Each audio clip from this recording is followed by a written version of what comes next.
Hi, things have changed here, and it's to do with the software I use to edit my pictures.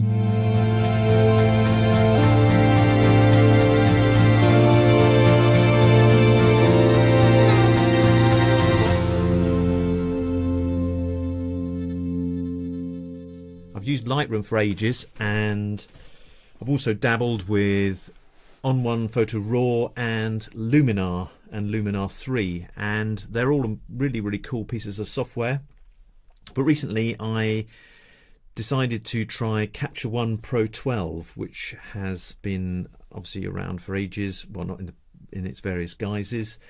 People often talk about the way colour works with it, and I just wanted to give it a try. I'd given it a try a while ago and it seemed complicated, but when I gave it did the 30-day free thing recently, suddenly it all clicked into place, and I just thought it was amazing, and I wanted to show you why. So if we go over to the computer, I will hopefully give you a little bit. I'm not going to go into too much detail because there's a lot to do there, and it would take ages. So in the interest of keeping this relatively short, that I will just give you a quick overview of the things that I find really amazing about Capture One Pro 12. So coming over to the interface, this is the sort of standard interface that one is presented with, and I've made a list of the things that I like about Capture One. Starting, the first thing that I like is the general responsiveness of the software. When you're using Lightroom and other softwares, you sort of don't realize what's possible, and that's not knocking those softwares. This just, to me, and the computers I use, which are 2 to 3 year old Windows i7 computers, Capture One seems to work much more responsively. So if I zoom into this, it immediately presents me with a little window, and it seems to be only rendering that window, so it can render it pretty fast. There's not sort of a thing that has to go round and sort of work it all out, and I just really like that. And also, you know, swapping between pictures just all seems to happen really nicely and quickly. So the responsiveness really makes editing great fun, because you can do something and you see the result, and you can then work out whether you need to do any more or less or change it. I don't like softwares where you do something and then you have to wait and then you see the result, because then you might have done too far and then you have to go back, and it's like doing something via remote control, whereas this is, I feel like I'm connected to the picture. The second thing I really like, and Lightroom does this as well, if you hold your mouse over a fader, I'm not sure in Lightroom whether you have to click on a fader, but this, you just hover over a particular fader and roll the mouse wheel and it moves, and Lightroom does that, but Lightroom does it in quite large jumps as far as I can see, and when you're trying to finely edit a picture, you want it to, the faders to move in a small amount, and I find this a really intuitive way of working. And once you've sort of hovered over the picture, your mouse is stationary and you're just changing the wheel until you see the result that you want to have. So I find that is a really good thing. I mean, it's a very small thing, and most of the reasons I want to use Capture One from this point onwards are in the way that things are implemented and the way the software feels. I mean, there are also not technical differences, there are also creative things that I find really cool about the software as well. But that, hovering the mouse over and changing a level in that sort of very small amount, is really cool, and I don't know why others don't do it. But anyway, that was number 2 on the list. The third thing is that the interface is very customizable. Over here you have the tools, over here you have a browser. You can switch the browser or the tools off and switch them back on with different key commands, and you can change the key commands if you so wish. I'm using the standard ones for that, but I've got another one that I changed from what it was standard to just a key, where I can just get the browser all the way across. But they have several tabs up the top which group different tools into different subjects as they see them. In my editing workflow, I wanted to I don't mind the tabs, and sometimes it's useful to sort of concentrate on different areas and not have a overcrowded workflow, but I find all the ones I need I've eventually ended up putting in this exposure tab. So if I go to the top here and right click, you can add any one of the tools that's available in the software, and it will come up in this list of tools, and then you can reorder them, you can put them wherever you like. So I basically do most of my editing in this tab now, which I've customized to use what I want to do. So I've added white balance that wasn't there. That's one of the things that I wish they would have when, although I don't really know how useful it is. Other softwares tend to have a color graphic on the tint and the Kelvin, but you sort of know what they're doing anyway by looking at the picture. Again, hovering a mouse over, I can easily change the warmth.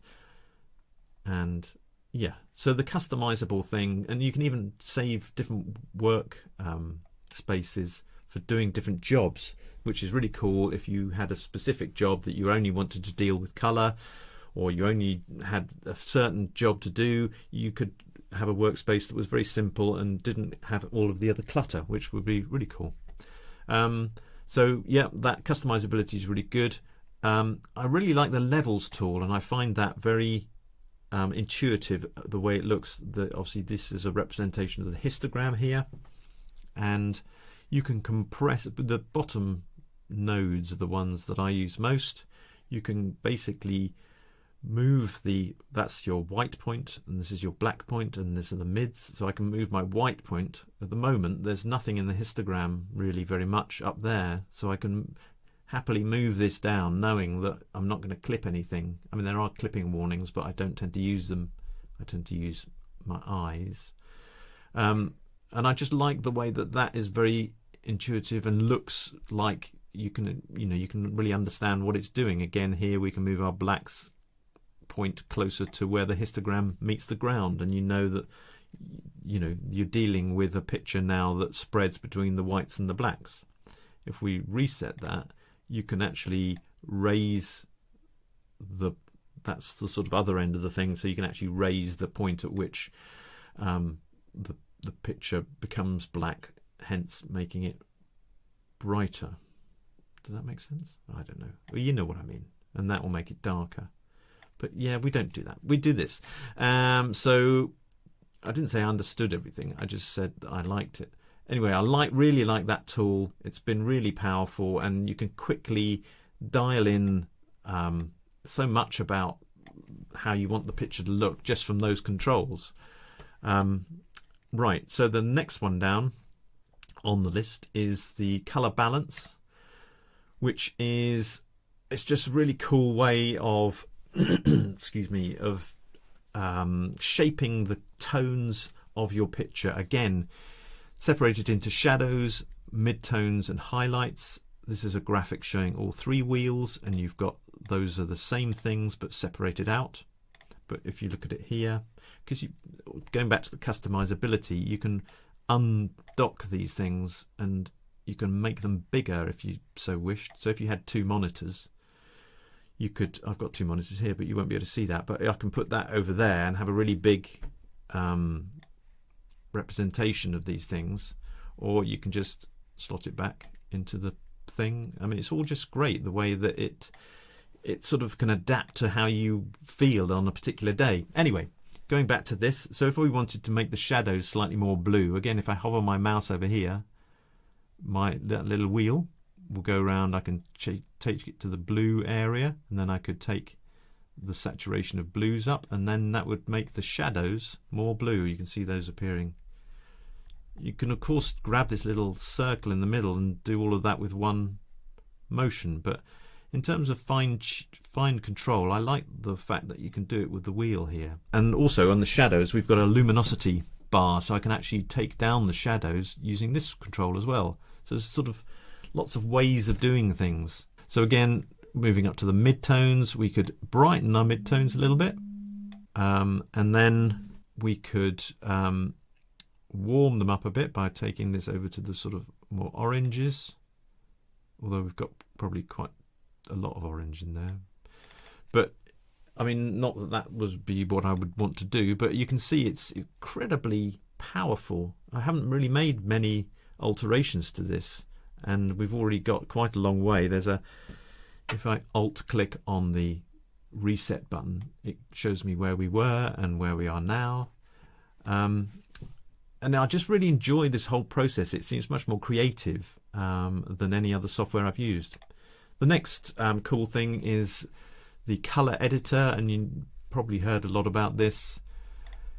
You have a basic, an advanced, and a skin tone. In this instance, I'll just talk about the advanced. You have a dropper that you can take to any part of the picture. So if I wanted to add some more vibrancy to these orange leaves, I can find one that I think represents the orange quite well. And that has said that sort of lump of colours are the ones you picked. You can make that selection sharper or more soft so that it will sort of fade in and give you a more natural look. And then if I push the lightness on there, you can see all of those becoming lighter. And then if we added more saturation, I mean, maybe a bit overdone, but you can sort of see how powerful it is. If I undo what I just did, that's an amazing sort of increase in luminosity of those orange bits. You can see down here in the lower part of the region, the picture, it's picked up the yellows of those trees. So if we wanted to fine-tune this area of colour, fine-tune how much of the yellows it took, you can adjust this. And maybe if I now do alt-click, it's doing less of that. If you didn't want to affect those at all, the other cool thing about Capture One is if I undid that and I go up here, there's a layers tab. So if I create a new layer and put a new filled layer, which basically gives you the option to affect the whole picture, and I go back down here and do the same thing, but this time I'm working on a filled layer. So it's not the background, it's just the layer on top. And the cool thing about that is, I'll show you in a second. So if I do the same, oops, crumbs. If I do the same sort of thing, bringing up the oranges of these, but I didn't want to necessarily do the green of the trees, I can try and pull this in. But if that's not enough, what I could do is if I take the erase brush, so this layer, you can brush the effect in various areas. So I've got an eraser here. So if I set the size to be pretty big and the hardness to be quite soft and the flow to be sort of fairly middling, and I can just paint out that effect if I didn't want it there. And then, like all brushes, you can change the flow down, and I could go into here and make it a very sort of soft transition. So you've got massive amounts of flexibility. And then layer one, we can put that, and we can call that leaves. So on layer one, if I turn layer one off, it just affects the leaves. Whether I've overdone it a bit, I can always just take the opacity of that layer and take it down a little bit. So that's a really, really powerful tool there. So we can then create a new layer, a new filled layer, for instance. We can do the same process, or we can create, if I undo that, we can create just a new layer, and I could take this color if I wanted to make that more saturated, but it's not doing anything because the layer hasn't got any, it's not filled at all. But if I take a brush, and I know I'm going through this quick, it's not really a tutorial, it's just what I like about Capture One, if you remember. I can paint in what I'm doing, what I've set just where I want it, not up here. So there I've added some brightness just to the trees, and with this hue slider you can even change the hue of that and make it more red, or go over to the greens. So I mean, it's hugely powerful. And then we could have another layer where if we made another layer to fill a filled layer that affects the whole thing, we could look at the blues. I could go and pick a blue area. So this, I can drag this out to affect all of the blue tones. And we could either saturate the blues or desaturate the blues, you know, lighten the sky or darken the sky. I mean, it's just, and I sort of know you can do a lot of this in Lightroom with the HSL sliders, but this seems to have such fine-tuning capabilities. It's so cool. And one of the other things that this is very good at, this layer that I've got and this mask that I've got, which is basically has been designated by the color, if I right click, or I click on these three dots, sorry, I can create a mask from that selection. So now that has created for me. So if I turn off that layer that I was fiddling around with the blues, this layer, which will now be the blue, is just like a normal layer. So if I show you that mask, that is what was masked, and you can still go in and refine this mask with these tools here. Let it sort of fiddle around and it'll give you a sort of nice soft mask. There's even feather tools that you can go and make it even softer. So you could, if I turn that mask off, I've then got a whole palette of stuff that I can do with that. It's not just, oh, you can do certain things. I could, you know, not that I would do that, but you can turn it down a little bit. We could go down to my nice level controls and sort of increase the contrast of the whole thing. But it's just, you can see the creativity and the flexibility of this software. That's what I love, and the way that it just does everything so quickly. It's just everything I want to do just happens. There's no waiting, there's no crashing. It's just stable and does what it says on the tin, and I think you should go and try it. And you know, you might like it, you might not. It might not be for you, but I think it's definitely worth a try. There is a cost implication, but I think it's really worth it. For me, it's yeah, I'm just loving using it. So, you know, I hope you get something out of this video and go and try it. Leave your comments down below, and we can have a conversation about the various softwares if you like, and give it a thumbs up if you like it, and subscribe, and I will see you next time. Thanks very much.